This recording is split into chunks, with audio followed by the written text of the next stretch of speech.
Hello students, मैं हूं professor Laiba और आज हम कंपाइलर कंस्ट्रक्शन के सफ़र में एक बहुत अहम कदम आगे बढ़ाएंगे। आज का टॉपिक है लेक्सिकल एनालिसिस। सोचें, जब आप एक किताब पढ़ते हैं तो आप पहले हरफों को जोड़कर लफ्ज़ बनाते हैं और फिर उन लफ्ज़ों से जुमले। कंपाइलर भी बिल्कुल ऐसे ही करता है।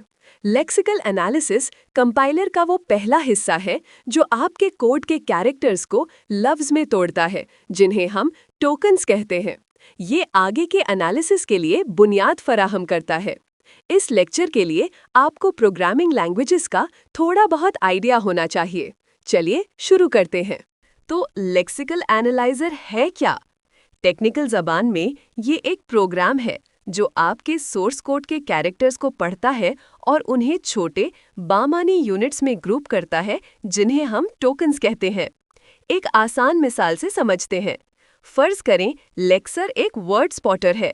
उसे जुमले की ग्रामर समझ नहीं आती, लेकिन वो कैरेक्टर्स के समंदर में से लफ्ज़, नंबर और सिंबल्स पहचानने का माहिर है। जैसे x = a+10 में लेक्सर x को एक आइडेंटिफायर, = को एक ऑपरेटर, a को एक और आइडेंटिफायर, प्लस को एक ऑपरेटर और 10 को एक नंबर के तौर पर पहचानेगा। अब एक मसला है। अगर कंपाइलर आपके कोड का एक एक कैरेक्टर फाइल से पढ़ना शुरू कर दे तो ये बहुत ही स्लो प्रोसेस होगा, क्योंकि हर कैरेक्टर के लिए ऑपरेटिंग सिस्टम से बात करनी पड़ेगी। इसका हल है इनपुट बफरिंग। हम एक ही बार में फाइल का एक बड़ा हिस्सा, जैसे 4096 कैरेक्टर्स, मेमोरी में एक बफर के अंदर लोड कर लेते हैं। इससे सिस्टम कॉल्स बहुत कम हो जाती हैं और स्पीड बहुत बढ़ जाती है। इस काम के लिए एक बहुत मशहूर टेक्निक है जिसे हम टू बफर स्कीम कहते हैं। तो ये टू बफर स्कीम काम कैसे करती है? हम दो बराबर साइज के बफर्स इस्तेमाल करते हैं। जब एक बफर खत्म हो जाता है तो हम दूसरा इस्तेमाल करना शुरू कर देते हैं और पहले वाले को बैकग्राउंड में फाइल से दोबारा भर देते हैं। इसमें हम दो पॉइंटर्स का इस्तेमाल करते हैं। लेक्सीम बिगिन, जो हमेशा मौजूदा लफ्ज़ या टोकन के शुरू में होता है, और फॉरवर्ड, जो आगे बढ़कर टोकन का एंड ढूंढता है। अब एक बहुत स्मार्ट ट्रिक है सेंटिनल्स का इस्तेमाल। हम हर बफर के आखिर में एक स्पेशल कैरेक्टर EOF या एंड ऑफ फाइल डाल देते हैं। इससे हमें हर कैरेक्टर के बाद ये चेक नहीं करना पड़ता कि बफर खत्म तो नहीं हो गया, जिससे हमारा कोड और तेज हो जाता है। लेकिन सवाल ये है कि लेक्सर को कैसे पता चलता है कि रिजल्ट एक वैलिड नाम है और 9 रिजल्ट नहीं? इसके लिए हम पैटर्न्स डिफाइन करते हैं। ये पैटर्न्स वो कवायद या रूल्स हैं जो बताते हैं कि एक टोकन कैसा दिखना चाहिए। इन पैटर्न्स को लिखने के लिए हम एक बहुत पावरफुल टूल इस्तेमाल करते हैं जिसे रेगुलर एक्सप्रेशंस कहते हैं। मिसाल के तौर पर सी लैंग्वेज में वेरिएबल का नाम आइडेंटिफायर हमेशा एक लेटर से शुरू होता है और उसके बाद लेटर्स या डिजिट्स आ सकते हैं। इसका रेगुलर एक्सप्रेशन होगा लेटर, लेटर प्लस डिजिट। इस पैटर्न से रिजल्ट और काउंट 1 जैसे लफ्ज़ मैच हो जाएंगे। चलिए अब एक मुकम्मल मिसाल देखते हैं। हमारे पास ये कोड स्टेटमेंट है, इफ़ x > 10 y = 20। लेक्सर इसको कैसे पढ़ेगा?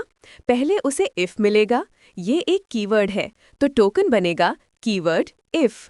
फिर आएगा तो टोकन बनेगा लेफ्ट पैरेंट।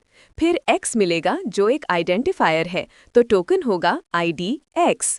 इसी तरह वो आगे बढ़ता जाएगा, ग्रेटर दैन 10, कॉमा, और पूरी लाइन को टोकन्स की एक स्ट्रीम में बदल देगा। ये स्ट्रीम फिर कंपाइलर के अगले हिस्से यानी पार्सर के पास जाती है। आप शायद सोच रहे हों कि ये सिर्फ कंपाइलर्स में ही इस्तेमाल होता है, लेकिन ऐसा नहीं है। लेक्सिकल एनालिसिस हर जगह है। आपका कोड एडिटर जो कीवर्ड्स को नीला और स्ट्रिंग्स को हरा कर देता है, वो लेक्सिकल एनालिसिस कर रहा है। जब आप गूगल पर कुछ सर्च करते हैं तो गूगल आपके सवाल को टोकन्स में तोड़ता है। आपका कमांड प्रॉम्प्ट या टर्मिनल भी आपकी कमांड्स को समझने के लिए लेक्सिकल एनालिसिस इस्तेमाल करता है। यहाँ तक कि इंसानी ज़बान को प्रोसेस करने वाले सॉफ्टवेयर भी इसका इस्तेमाल करते हैं। अब कुछ इम्पॉर्टेंट सवाल जो अक्सर एग्जाम्स में आते हैं। पहला सवाल, टोकन, पैटर्न और लेक्सीम में क्या फ़र्क है? जवाब, लेक्सीम कोड में लिखे असल हरूफ हैं, जैसे लफ्ज़ फ्लोट। पैटर्न वो रूल है जो बताता है कि फ्लोट एक वैलिड टोकन है और टोकन वो फाइनल आउटपुट है जो लेक्सर पार्सर को भेजता है, जैसे कीवर्ड फ्लोट। दूसरा सवाल, इनपुट बफरिंग में सेंटिनल्स क्यों इस्तेमाल करते हैं? जवाब, स्पीड के लिए। सेंटिनल के बगैर हमें हर कैरेक्टर पर 2 चेक्स करने पड़ते हैं। सेंटिनल लगा देने से हमें सिर्फ एक ही चेक करना पड़ता है, जिससे लेक्सर की परफॉर्मेंस बेहतर हो जाती है। तो आज हमने क्या सीखा? चलिए इसका एक खुलासा करते हैं। हमने जाना कि लेक्सिकल एनालिसिस कंपाइलर का पहला मरहला है जो सोर्स कोड को टोकन्स में बदलता है। हमने देखा कि फाइल को तेजी से पढ़ने के लिए इनपुट बफरिंग, खास तौर पर सेंटिनल्स के साथ 2 बफर स्कीम कितनी ज़रूरी है। हमने ये भी सीखा कि टोकन्स को पहचानने के लिए हम रेगुलर एक्सप्रेशंस का इस्तेमाल करते हैं और आखिर में लेक्सर का काम पार्सर को टोकन्स की एक स्ट्रीम देना है। उम्मीद है आपको आज का लेक्चर पसंद आया होगा। अगर आपके कोई सवालात हैं तो नीचे कमेंट्स में ज़रूर पूछें। नेक्स्ट वीडियो में हम पार्सिंग शुरू करेंगे। Stay curious, keep learning. ये थी आपकी प्रोफेसर लाइबा साइनिंग ऑफ।